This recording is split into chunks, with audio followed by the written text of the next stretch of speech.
అరిమతి అయిన యేసేపు వచ్చి ఆ దేహాన్ని నేను సమాధి చేస్తానండి, నాకు ఇవ్వండి అని అడిగినట్లుగా మనం చూస్తున్నాం.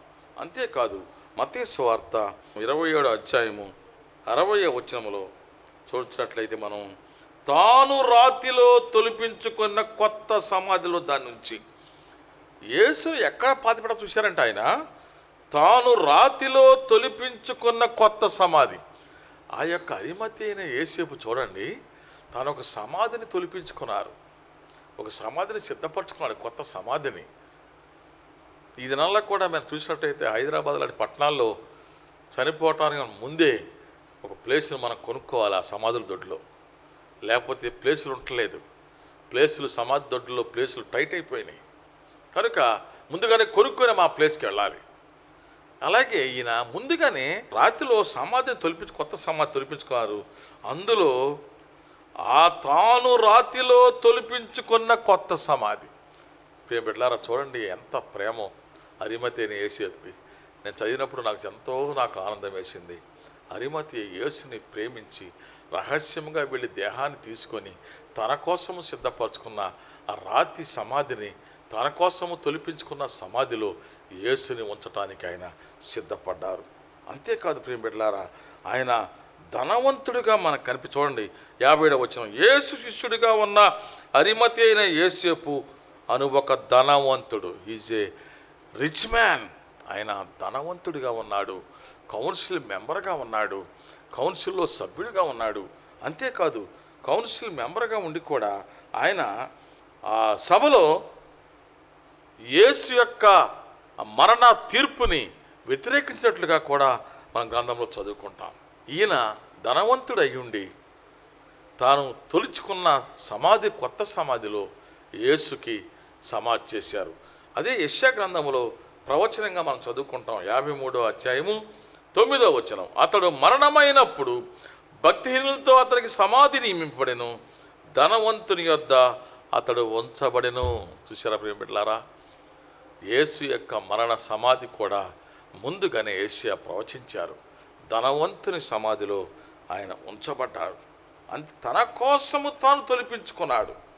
అంతేకాదు ప్రియ బిడ్డలారా, ఆ సమాధి ద్వారానికి పెద్ద రాతితో మూత వేశారు. మార్కు సువార్త 16వ అధ్యాయము 4వ వచనంలో ఆయన ఆ సమాధి దగ్గర మరి పెద్ద రాయి ఒకటి రాతితో మూసివేసినట్లుగా తాను రాతిలో తొలిపించుకున్న కొత్త సమాధిలో దాన్ని ఉంచి 60వ వచనం మత్తయి సువార్త 27:60, సమాధి ద్వారమునకు పెద్ద రాయి పొర్లించి వెళ్ళిపోయెను.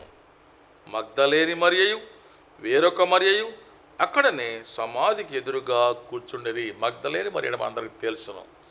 7 దయ్యములు యేసు ప్రభు వారు ఆమె నుంచి 7 దయ్యాలను వెళ్ళగొడతారు. మగ్దలేని మరియయు వేరొక మరియయు అక్కడే సమాధి ఎదురుగా కూర్చుని ఉన్నారట. చూడండి ప్రియ బిడ్డలారా, మగ్దలేని మరియ గురించి కూడా మనము మత్తయి సువార్త 8వ అధ్యాయం 2వ వచనం చదువుకుంటాం. 7 దయ్యములు వదలకొట్టిన మగ్దలేని. అంతేకాదు ప్రియ బిడ్డలారా, అరిమతి అయిన యేసేపు కూడా ధనవంతుడే కాదు, కౌన్సిల్ మెంబరే కాదు, అతను సజ్జనుడు, నీతిమంతుడు కూడా మనం చదువుకుంటాం. లోకా సువార్త 23వ అధ్యాయము 50-51 అరిమతి అయిన యూదుల పట్టణపు సభ్యుడైన యేసేపు అని ఒకడు ఉండేను. అతడు సజ్జనుడు, నీతిమంతుడు. Is a good and righteous man. వారి ఆలోచన వారు చేసిన పనికి సమ్మతింపక, వారు చేసిన శిలువ మరణానికి, యేసుక్రీస్తును అప్పగించిన శిలువ మరణానికి సమ్మతింపక దేవుని రాజ్యము కొరకు కనిపెట్టేవాడు. దేవుని రాజ్యం అంటే పరలోక రాజ్యం కోసము ఎదురు చూచేవాడు. దేవుని యొక్క పరిపాలనను ఆయన ఆహ్వానించినవాడు. దేవుని యొక్క పరిపాలనను మనుషుల హృదయాల్లో జరగాలని కోరుకునేవాడు అరిమతి అయిన యేసేపు. అలాంటి యేసు యొక్క రహస్య శిష్యుడైన అరిమతి అయిన యేసేపు తాను తొలుచుకున్న రాతి సమాధిలో, ఆ కొత్త సమాధిలో ధనవంతుడైన అరిమతి అయిన యేసేపు ఆ సమాధిలో యేసు క్రీస్తుని సమాధి చేసి రాయి పొర్లించినట్లుగా మనం చూస్తున్నాం. అంతేకాదు ప్రియ బిడ్డలారా, ఈ యొక్క అరిమతి అయిన యేసేపుతో నికోదేమని ఒక ఆయన కూడా సహాయం చేసినట్లుగా మనం చూస్తున్నాం. యోహాను సువార్త 19వ అధ్యాయము 39, 40, 41, 42 చూడండి. మొదట రాత్రి వేళ ఆయన ఎద్దకు వచ్చిన నికోదేము కూడా బోళముతో కలిపిన అగరు రమారమి 150 షేర్లు ఎత్తు తెచ్చాను. చూడండి ప్రియమిట్లారా, అగరు సెంటెడు ఆ దినాల్లో యూదుల సాంప్రదాయం ప్రకారము యేసు శరీరానికి, ఆ యొక్క మరణించిన శరీరానికి ఆ సుగంధ ద్రవ్యాలు పోయటం యూదుల ఆచారంగా ఉన్నది. రమారమి 150 షేర్లు ఎత్తి తెచ్చాను. అంతటా వారు యేసు దేహం ఎత్తుకొని వచ్చి యూదులు పాతిపెట్టు మర్యాద చొప్పున ఆ సుగంధ ద్రవ్యములు దానికి పూసి నారబట్టలు చుట్టిరి. ఆయన సిలువ వేసిన స్థలంలోనే ఒక తోట ఉందంట. ఆ తోటలోనే ఎవడును ఎప్పుడును ఉంచబడని ఆ యొక్క అరిమతి అయిన యేసేపు కొత్త సమాధిలో అక్కడ ఉంచబడెను. చూడండి, ఆ సిలువ వేసిన పక్కనే తోటలో సమాధిలో ఆయన ఉంచబడ్డారు. అంతేకాదు ప్రియమిట్లారా, ద్వితీయోపదేశ కాండము 21వ అధ్యాయము 22, 23 వచనాలు ఏముంటుందంటే, ధర్మశాస్త్ర ప్రకారము ఒక వ్యక్తి మరణించిన దినముననే అతని శరీరాన్ని సమాధి చేయాలి. ఎవరైనా ధర్మశాస్త్ర ప్రకారము ఒక వ్యక్తి మరణిస్తే అదే రోజున సమాధి చేయాలి. ద్వితీయోపదేశ కాండము 21వ అధ్యాయము 22, 23 వచనాలు మనకు కనిపిస్తుంది. కనుక అదే దినము సమాధి చేయటానికి అరిమతి అయిన యేసేపు, నికోదేము కలిసి ఒకరికొకరు సహాయం చేసుకొని సమాధి చేసినట్టుగా మనం చూస్తున్నాం.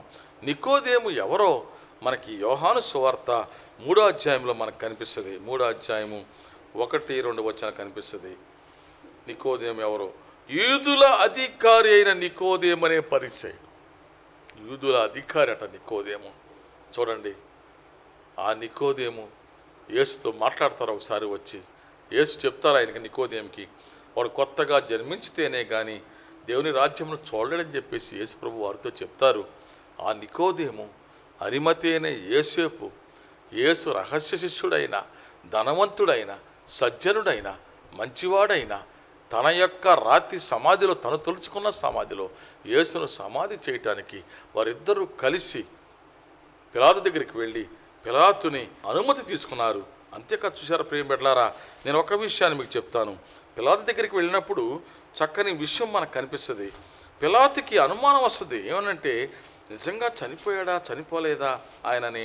పిలాతు ఆయన ఇంతలోనే చనిపోయినా అని ఆశ్చర్యపడి ఒక శతాధిపతిని తన యొద్దకు పిలిపించి, ఆయన ఇంతలోనే చనిపోయినా అని అతను అడిగాను. చూసారా ప్రియమిట్లారా, మార్కు సువార్త 15వ అధ్యాయం 44 వచనం ఉంటుంది. పిలాతుకు అనుమానం వచ్చింది, అప్పుడే చనిపోయారా యేసు అని.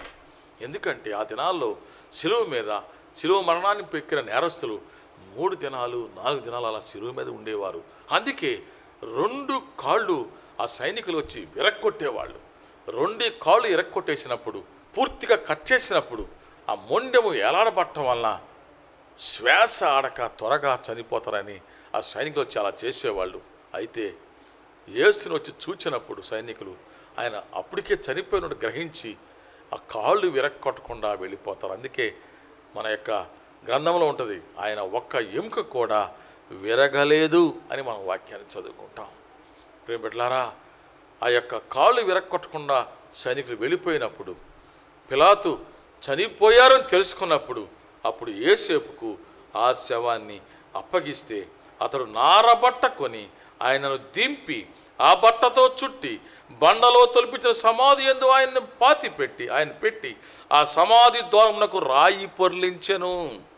మగ్దలేని మరియయు, యేసే తల్లి అయిన మరియయు ఆయన ఉంచబడిన చోటు చూసిన సమాధి చేసినప్పుడు, సమాధిలో పెట్టినప్పుడు మనం చూసినట్లయితే శిష్యులు ఎవరు అక్కడ ఉన్నట్లు మనకు కనపట్లేదు. కానీ మరియా, యేసు తల్లి అయిన మరియా, మగ్దలేని మరియ మాత్రమే ఆ సమాధిని చూసినట్లుగా మనం చూస్తున్నాం.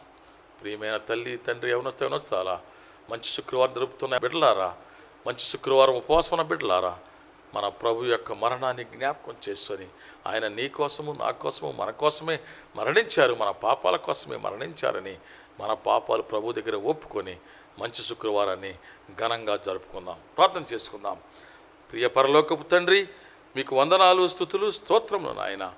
ప్రభువా, నా కోసము, మా కోసమే మీరు సిలువనెక్కి మరణించి, ప్రభువా మా కోసము మీ రక్తాన్ని కార్చి మాకు పాప క్షమాపణ భాగ్యాన్ని అనుగ్రహించారు. అందుకే ఈ మంచి శుక్రవారాన్ని మేము ధ్యానించుకుంటున్నాం.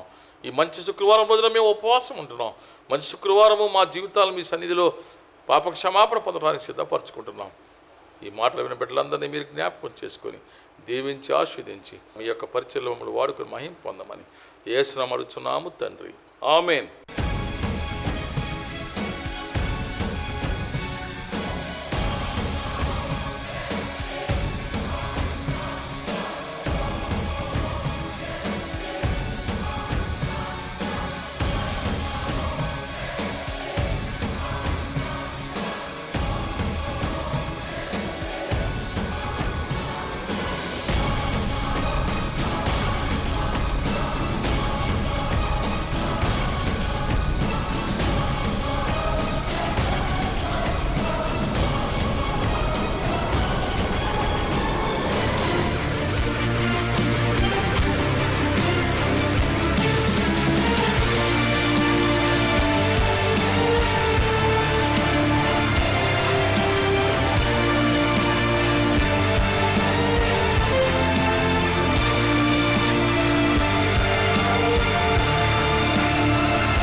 బ్రదర్ కేటీ ప్రభాకర్ రావు గారు MCom BL, reformed evangelical ministry, నవీన సువార్తిక పరిచర్యలు, రెమ్, highland church, Konnangunta road, Rajiv circle దగ్గర, నూజివీడు, కృష్ణా జిల్లా, ఆంధ్రప్రదేశ్. Pin code 521201.